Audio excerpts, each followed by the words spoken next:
us, it really does inform everything that we do.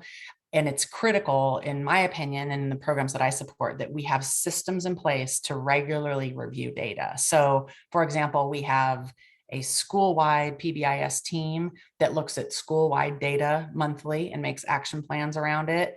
Then we also have a separate intervention team that meets every other week that's looking at individual student data, analyzing that and making decisions around that. Basically, in my opinion, if we're not measuring something and analyzing the data from it, we shouldn't even be doing it. I'm pretty hardcore about that, but I'll give you some examples of how it can be really beneficial.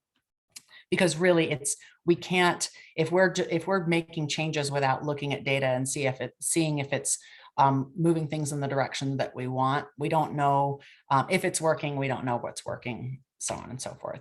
So when I'm talking about data sources, I kind of refer to this as sort of a three-legged stool, using all of these at once.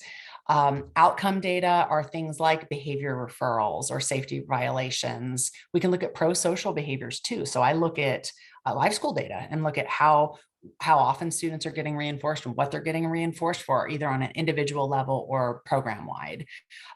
Look at data disaggregated by student group. So do we have, are we seeing differential patterns in marginalized student groups or underserved student groups, things like that. So we've got our outcome data, we've got fidelity data. So how well are our staff implementing the things that we've all agreed on?